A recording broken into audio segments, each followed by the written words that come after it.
tal? Bienvenidos a esta cuarta semana del curso de literatura. Vamos a desarrollar en esta semana los temas del realismo, el romanticismo y literatura del siglo XX.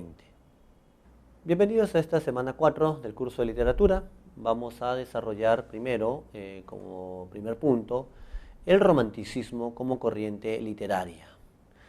A ver, si revisamos la información que tenemos en su manual, vamos a encontrar que el romanticismo se considera una corriente que va a aparecer básicamente en dos países, Inglaterra y Alemania. Sin embargo, será en Alemania donde se dé el movimiento precursor, como será el Sturm und Drang. Vamos a revisar un breve esquema para ir desarrollando una serie de características de este romanticismo literario.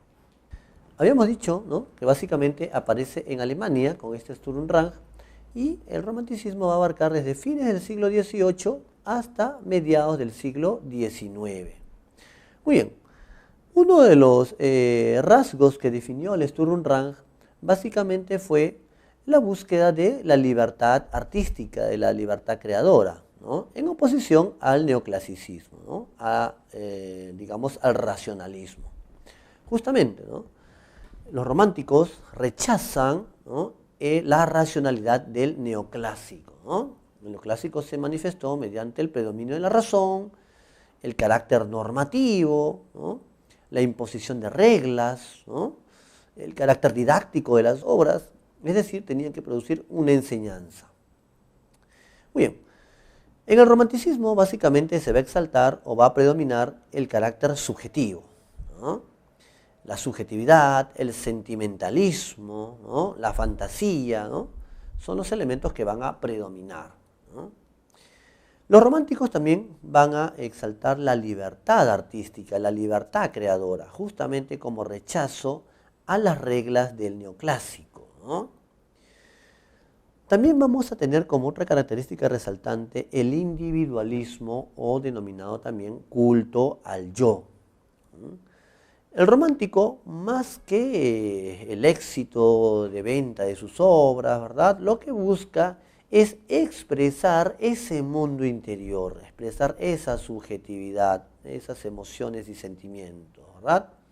De ahí viene su carácter individualista.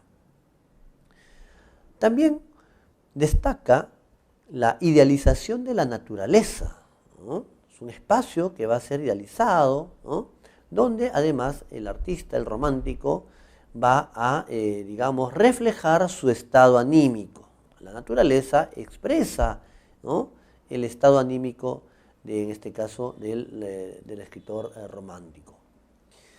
También esta corriente se caracterizó por valorar el componente histórico. Se considera que surge la novela histórica justamente durante el romanticismo.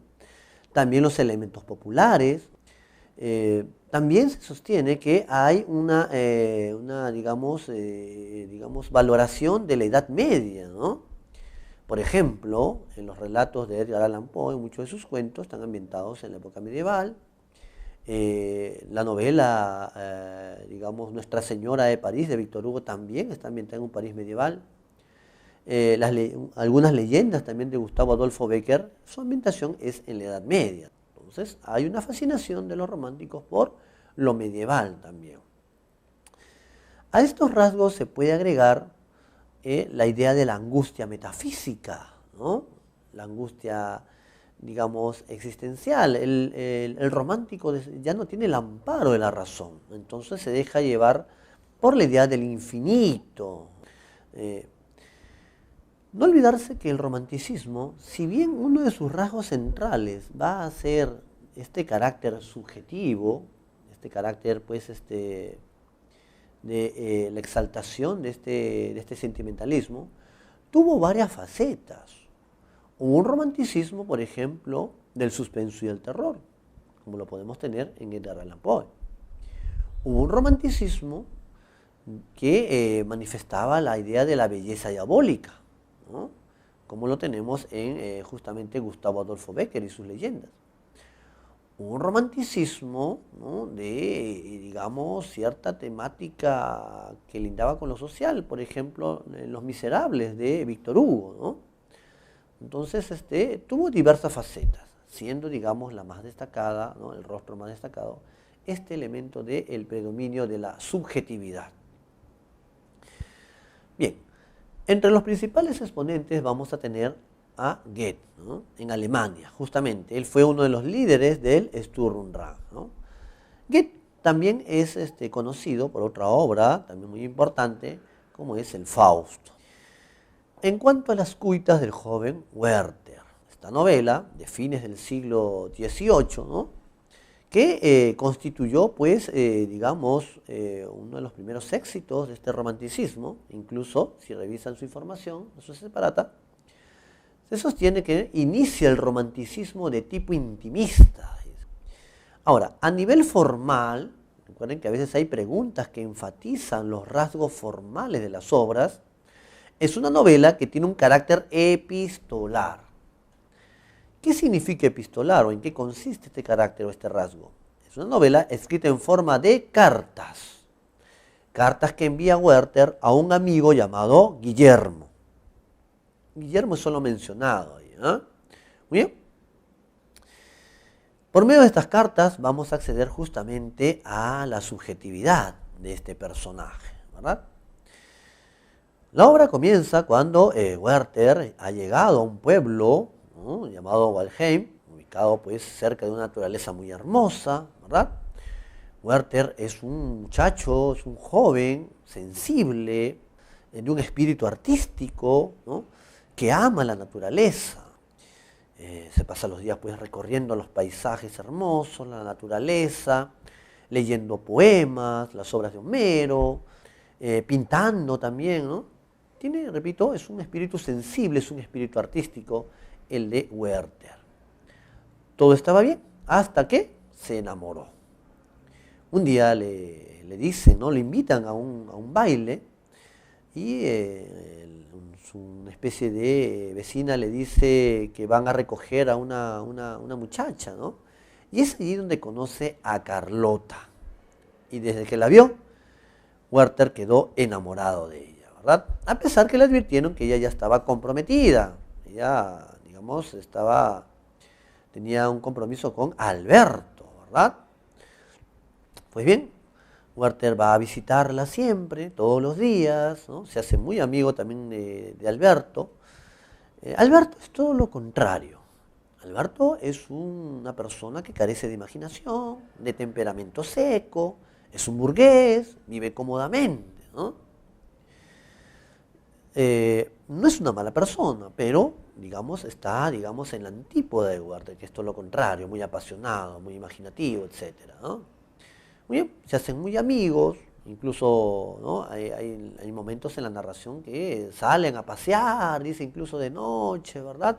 Werther le lee poemas a Carlota y a veces se emociona hasta las lágrimas, pero Alberto no recela de nada en ese momento, ¿no? Pero Werther se da cuenta que su amor es vedado, es un amor imposible, es un amor prohibido. Ella ya tiene un compromiso. Eso pues lo hace sufrir mucho. Esta novela está dividida en dos partes. Werther al final de la primera parte decide irse pues de Walheim, tratando de olvidar a Carlota. Además su amigo Guillermo le ha aconsejado, ¿verdad? Y acepta un trabajo junto a un embajador. Sin embargo, esta vida burguesa, ¿no? Esta vida de convenciones, de reglas, aburre a Werther, ¿no? Recuerden que uno de los subtemas de la obra justamente es la crítica a esta vida burguesa, a esta sociedad burguesa, ¿no? Werther decide abandonar este trabajo junto a un embajador. Además ya se enteró de que Carlota se ha casado con Alberto, ¿no? Regresa al pueblo, sigue visitándola, su dolor se incrementa, ¿no? Es un amor vedado, hemos dicho. Alberto también le pide a Carlota, ¿no? Que le manifieste a su amigo que escasee sus visitas, pues el pueblo está comenzando a murmurar, ¿no? O en todo caso para evitar las murmuraciones de la gente. Muy bien, un día que no estaba Alberto, ¿no? Werther llega a la casa de Carlota, le va a leer unos poemas de Ossian. Ossian en la obra es un poeta legendario ya en Europa, ¿verdad? Ahí tenemos justamente cómo los románticos también valoran este elemento legendario, ¿no? Bien, le lee unos poemas de Ossian, se emocionan los dos Y en ese momento Werther la besa, le roba un beso a Carlota. Ella reacciona, lo aparta, es una mujer ya comprometida, ya casada, ¿verdad? Y le pide que no vuelva hasta Navidad para visitarlo. Werther se va diciéndole pues adiós, ¿no? ¿Y qué sucede?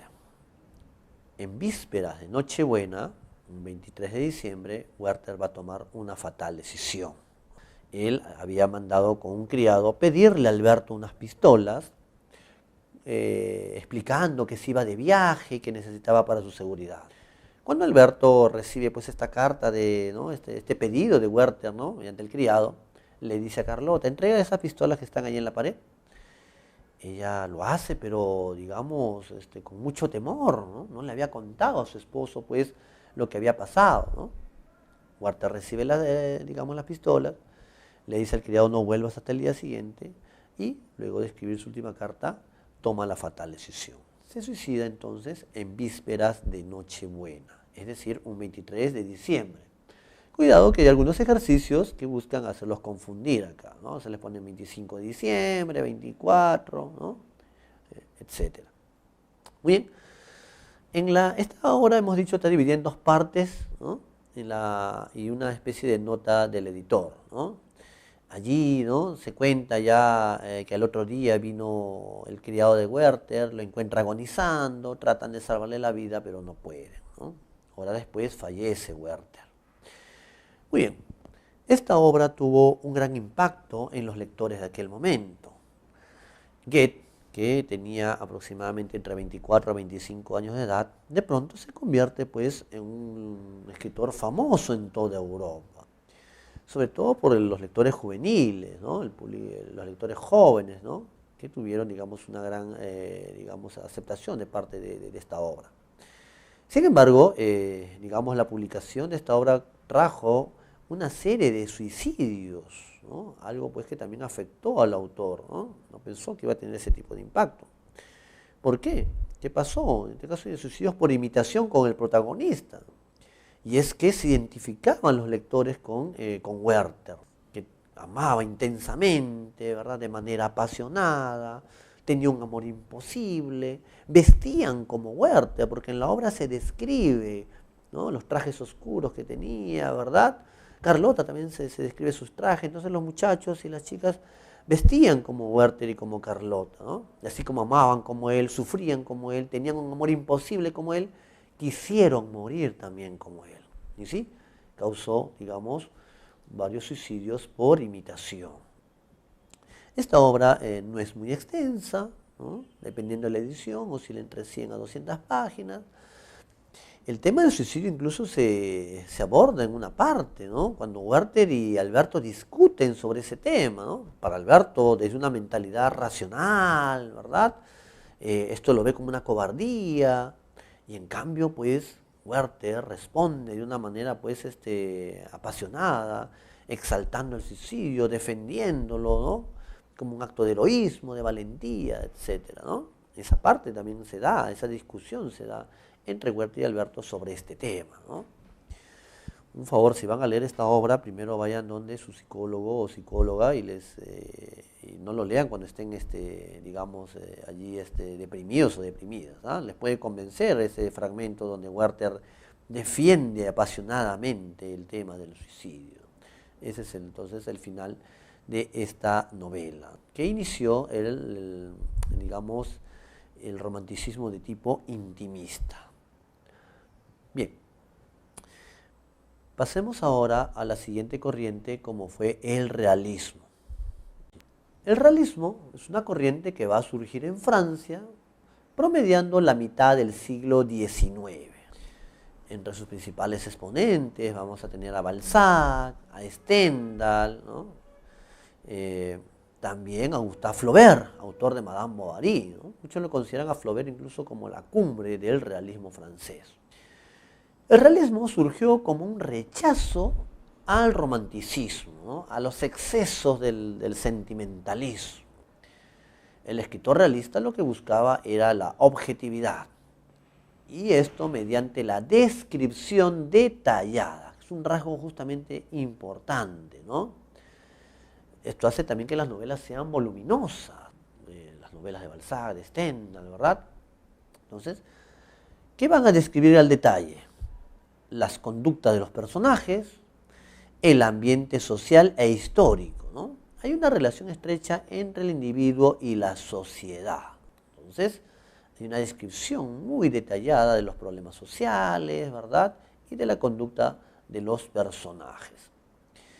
El realismo, en su parte final, deriva en una corriente llamada el naturalismo, ¿no? Muchos consideran al naturalismo como una especie de realismo exagerado, ¿no? Ahí tenemos como principal exponente a Emilio Solá, ¿no? Hizo una novela muy conocida de él, Germinal, y también Naná. Muy bien, ahí tenemos entonces las principales características del realismo, ¿no? Hemos dicho ya sus representantes en Francia, pero a nosotros nos interesa un representante en Rusia, ¿no? Como fue Fedor Dostoyevsky, con su novela Crimen y Castigo. Sobre Dostoyevsky, algunos datos. A ver, escritor ruso, se le considera el auténtico iniciador de la novela psicológica. En algunos manuales de academias, ¿no?, consideran más bien a Stendhal como representante de este tipo de narrativa psicológica. Pero es Dostoyevsky el auténtico iniciador, ya que él va a profundizar, va a explorar los conflictos interiores de sus personajes, ¿no?, de sus protagonistas, ¿no? Esos tormentos interiores él los va a analizar. Por eso es digamos, el auténtico representante o iniciador de esta novela psicológica. Otros rasgos de la narrativa de Dostoyevsky, digamos, es su tendencia al dramatismo.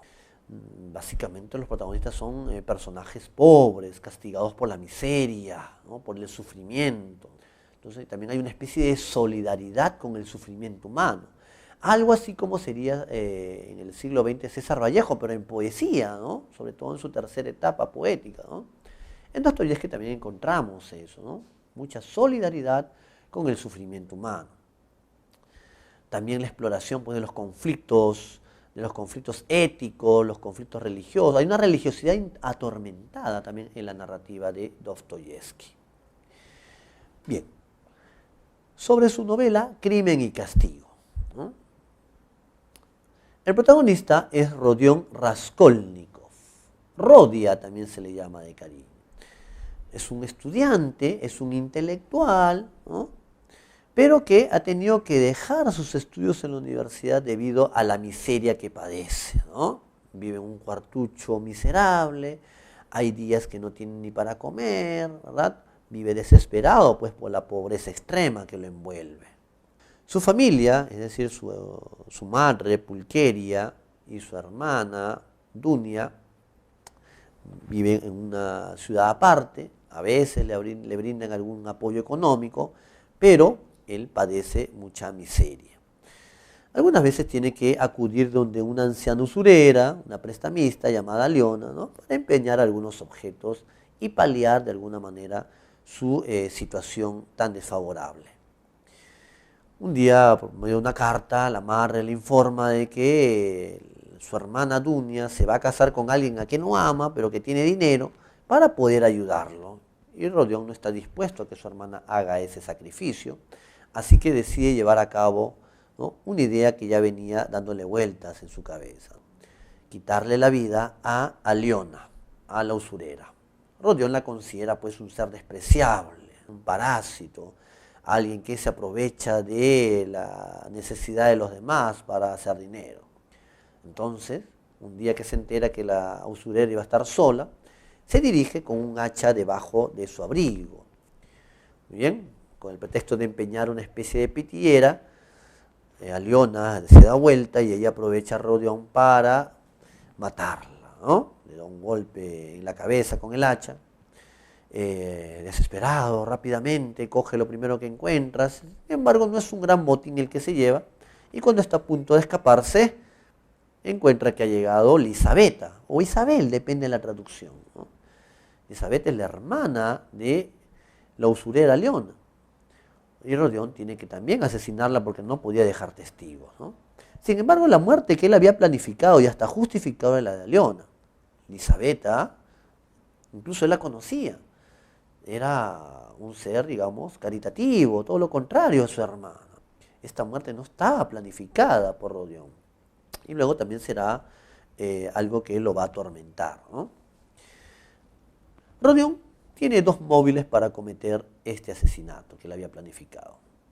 El móvil humanitario es que con el dinero robado pretende ayudar a su familia, ¿verdad? Que pasa a pobreza. Pero hay un móvil antihumanitario que lo empuja.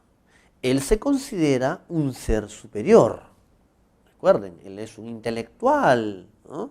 Él incluso había publicado unos artículos ahí en la universidad donde hablaba de que la sociedad de seres superiores y que ellos están por encima de las reglas y que podían suprimir la vida de otros siempre y cuando sea para el beneficio de toda la sociedad. Entonces, este es el móvil antihumanitario que lo empuja, ¿no? Se considera un ser superior. Luego de cometido estos asesinatos, comienza la investigación, ¿no? El juez investigador Porfirio Petrovich comienza a citar a todos los que estaban relacionados con esta usurera, Rodión también, y poco a poco se va a ir delatando. Hasta que un momento Petrovich tiene la certeza de que Rodión es el asesino, pero espera que él mismo se entregue a la justicia.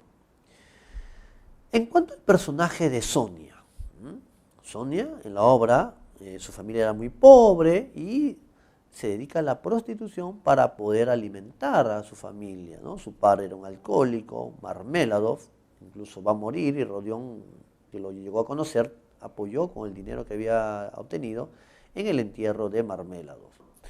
Luego conoce a Sonia y si bien pues se dedicaba a algo indigno, a algo que socialmente es despreciable y criticable, Rodión se da cuenta que Sonia es un ser con, que representa, mejor dicho, el amor cristiano. Él le va a confesar lo que ha cometido y ella lo aconseja de que si quiere resarcirse ante la sociedad por el crimen que ha cometido, debe entonces entregarse a la justicia y cumplir una condena, ¿no? Por eso que en la obra ella encarna este amor cristiano que lleva o posibilita la regeneración del individuo. Bien, entonces aconsejado por Sonia, Rodión se entrega a la justicia, ¿no? Hay un juicio y allí es condenado a trabajos forzados en Siberia. 8 años, ¿no? Recibe como castigo allí en Siberia. Esta obra está dividida en 6 partes y un epílogo. En la parte final, ¿no? Ha pasado un tiempo, Rodión está en Siberia y Sonia está allí a su lado, ha ido también allá a Siberia, para darle ánimo, para darle valor, digamos, ella también está cerca de Rodión Raskolnikov. Entonces, ahí tenemos la parte final de esta novela, cuando Rodión es condenado a trabajos forzados en Siberia. Esta obra, ¿no? Se puede analizar desde varios niveles, ¿no? A nivel externo, ¿no? La novela tiene una estructura policial. ¿A qué se refiere? Toda novela o texto policial tiene una secuencia, ¿no? Crimen, investigación y sanción. Pero la riqueza de esta novela está en su nivel profundo, porque allí encontramos que es una novela ética y psicológica. Ética porque hay aquí un protagonista que se considera superior y que puede tomar la vida de otros en sus manos, ¿verdad? Hay un debate moral ahí. Y psicológica porque asistimos también al cargo de conciencia o este sufrimiento, ¿no? Del protagonista, ¿no? Esta conciencia de culpa, mejor dicho. En cuanto al tema central, ¿no? Eso Separata lo expresa muy bien, dice, ¿no? Vamos a encontrar el conflicto entre, por un lado, una perspectiva humanitaria cristiana, encarnada por Sonia, versus una perspectiva intelectual antihumanitaria, que es la que encarnaba Rodion Raskolnikov, ¿no? Entonces, básicamente serían los conflictos éticos y psicológicos de este personaje, ¿no? Los que se desarrolla en la novela Crimen y Castigo de Fedor Dostoyevsky. Pasemos ahora sí al tercer punto, como es la literatura del siglo XX. En el siglo XX se van a producir las vanguardias, ¿no? Emergen las vanguardias, un conjunto de movimientos artísticos que buscaron básicamente renovar el arte en general. En la narrativa, por ejemplo, se van a dar innovaciones técnicas como el monólogo interior, entre otros. Sobre este aspecto, sobre este punto, se desarrollará más ampliamente cuando hagamos Generación del 27 o cuando hablemos también del vanguardismo peruano con César Vallejo. O en el caso de Hispanoamérica, cuando hagamos la nueva narrativa hispanoamericana, ¿no? En el siglo XX las obras tienen una diversidad temática, una óptica muy amplia, ¿no? Entre los temas que se van a abordar en el siglo XX destaca una mirada acerca del ser humano, ¿no? Veamos el caso de uno de los grandes representantes de esta literatura del siglo XX, como fue Franz Kafka, ¿no? Con su novela La Metamorfosis. No olvidarse de otros grandes exponentes, ¿eh? Si bien no forman parte del temario, pero también en el siglo XX tenemos a Ernest Hemingway con su novela El viejo y el mar. Hemingway fue premio Nobel de Literatura. No olvidarse de James Joyce con su novela Ulises. Joyce utiliza de manera magistral esta técnica del monólogo interior, ¿no? Y así otros grandes representantes de la narrativa del siglo XX, como Virginia Woolf, ¿no? Thomas Mann, entre otros. Sobre Kafka, escritor checo, aunque escribió en lengua alemana, Kafka tuvo una difícil relación con su padre, lo cual se va a expresar también en su novela La Metamorfosis, ¿no? Antes de morir, él le pide a su amigo Max Brod que se deshaga de muchos de sus textos. Menos mal, Max Brod no hizo caso a esta última voluntad del escritor y sí pudo conocer, digamos, obras de Kafka, ¿no? Aparte de La Metamorfosis, recuerden, tiene otros relatos. El proceso, América, entre otros. Sobre la metamorfosis, ¿no? El tema central gira en torno a la alienación del sujeto moderno. Aquí vamos a entender alienación como deshumanización. Entonces hay una mirada acerca del mundo capitalista, ¿verdad? Y cómo ha llevado a la deshumanización del sujeto. La novela tiene un inicio muy conocido. Una mañana, al despertar, luego de un sueño intranquilo, Gregorio Samsa amaneció transformado en un insecto, ¿no? Tenemos el protagonista, Gregorio Samsa. Muy bien. En ese momento, su principal preocupación de Gregorio Samsa es que va a llegar tarde al trabajo, ¿no? No puede incorporarse, pasa el tiempo, ya perdió el tren, está preocupado porque él jamás ha faltado ni ha llegado tarde a su trabajo durante todo este tiempo, ¿no? Es un personaje que está alienado entonces por esta obsesión por el trabajo. Bueno, también es que él era el único sostén de la familia, ¿verdad? Incluso tenía una deuda, ¿no? Y por eso es que su preocupación es que está acá obsesionado por el trabajo. Pasa el tiempo, la familia está tocándole la puerta, ¿qué ha pasado? Ya es tarde, llega el jefe, ¿no? A regañarle porque ha faltado. Gregorio, así en ese estado, decide mostrarse ante todos causando un espanto, ¿no? El jefe huye, ¿no? Gregorio quiere ir detrás para decirle, por favor, no me dejes sin trabajo, ¿verdad?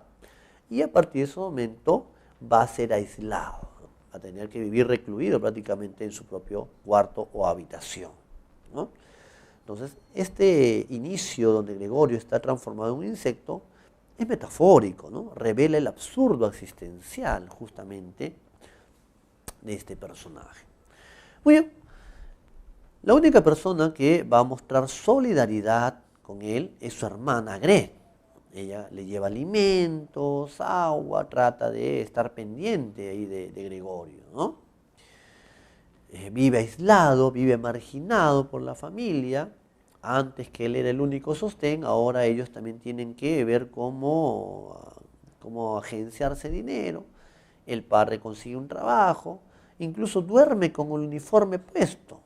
Una muestra más de esta alienación del sujeto, ¿no? En la vida contemporánea, en la vida moderna, en la sociedad capitalista, ¿no? Tienen que alquilar parte de la casa para unos inquilinos, ¿no? A veces Gregorio sale de su cuarto o habitación, ¿no? La madre se desmaya al verlo, ¿no? La madre es un ser pasivo en la obra, no hace nada por apoyar a su hijo. Y el padre más bien se muestra autoritario, le muestra los puños, ¿verdad? Lo golpea. Incluso tenemos un pasaje que es una especie de escena de la manzana, ¿no? Cuando le arroja una manzana que se incrusta en la caparazón del insecto y le causa dolor e infección. Una noche que Grete estaba tocando el violín para los inquilinos, ¿no? Gregorio siente tanta nostalgia por compartir con la familia un momento, ¿no? Que decide salir de su habitación y se muestra ante los inquilinos, ante el resto. Estos huyen, los inquilinos, amenazando con denunciar a la familia, ¿verdad? Por no haberles dicho que vivían con un insecto. Grete se queja ante el padre, ante la madre, que ya no soporta esa situación, que ese no puede ser Gregorio, ¿verdad? Gregorio no haría eso. Y el insecto regresa muy triste a su habitación. Y amanece muerto a la mañana siguiente, llega la empleada, hace la limpieza y lo arroja a la basura. Le da la noticia a los padres que estaban desayunando y estos deciden salir a pasear en tren a planificar el futuro de Gre. Ahí tenemos el final. Gregorio muere en la soledad, en el abandono. Recordar que en la obra el padre, además de representar el sistema autoritario, también representa a la sociedad oficial, junto con el jefe, ¿no? Esa sociedad oficial que margina al que es diferente, al extraño, ¿no? Es uno de los temas que aparecen aquí en la obra, cómo la sociedad margina al que es diferente, ¿no? También se explora este tema de las difíciles relaciones, ¿no? La difícil relación entre entre los miembros de la familia, ¿no? La incomunicación que hay entre padres e hijos, ¿no? Que es una muestra, al parecer, también de un aspecto biográfico del autor, ¿no? Su difícil relación con el padre. Muy bien, ya para finalizar, no olvidarse que, la madre representa acá un ser pasivo, ¿no? El jefe, además de la sociedad oficial, también representa este sistema burocrático, la explotación de los empleados, ¿no? También tiene, esa representación ahí el jefe. Pero el tema central, evidentemente, está relacionado a la deshumanización en la vida contemporánea, en la vida moderna. Bien, esa sería básicamente la información esencial sobre la metamorfosis de Franz Kafka. Siguiendo con el desarrollo de la clase, pasemos ahora a los ejercicios propuestos para la siguiente semana. Bien, vamos a desarrollar ahora los ejercicios propuestos para esta semana. En la pregunta 1 tenemos un fragmento de la obra Fausto de Goethe, ¿no? La pregunta dice, ¿no? Marque la alternativa que contiene la característica del romanticismo presente en el fragmento citado de la obra teatral Fausto. Muy bien. Aquí en este diálogo, Fausto manifiesta lo siguiente. Cuando dice, ¿no?, en ese fragmento, si no sentís innatas y profundas emociones, jamás veréis que en otros vuestras palabras persuasión infundan. Y luego, en la parte final, dice, ¿no? Jamás conmoveréis las almas, sino con voces que del alma fluyan.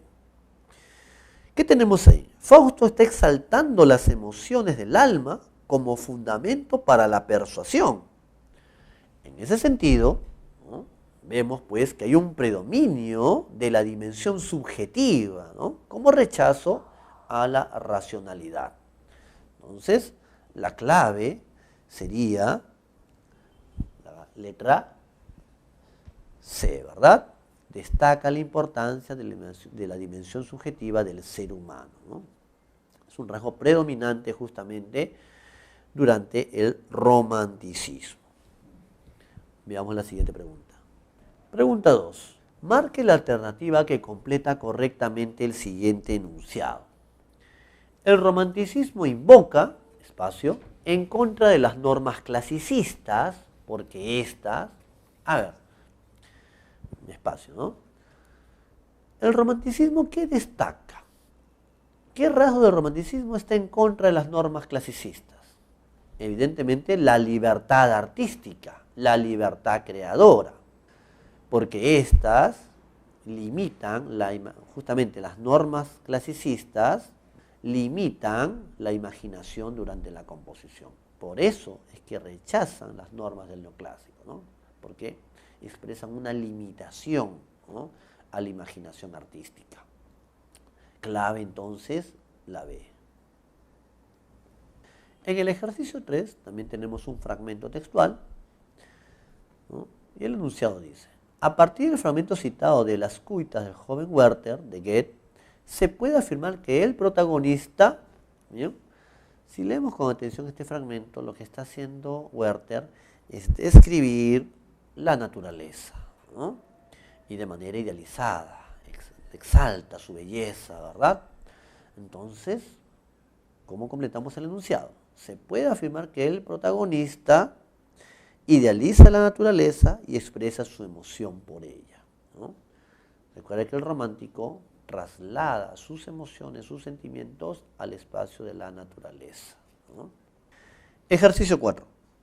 Marque la alternativa que contiene los enunciados correctos sobre el argumento de la novela Las cuitas del joven Werther de Goethe.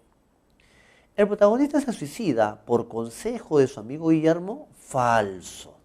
Guillermo no le aconseja que se suicide. Más bien al principio, cuando Werther le está contando su amor por Carlota y que lo hace sufrir mucho, Guillermo le aconseja que desista porque le va a traer demasiado sufrimiento, ¿no? Entonces, falso. ¿Alberto es una persona idealista? Falso. ¿Quién es el idealista? Es Werther. Alberto más bien carece de imaginación, temperamento seco, es un burgués. ¿Carlota representa un amor imposible para el joven protagonista? Correcto, ¿no? Es una mujer comprometida y luego incluso ya se casa con Alberto.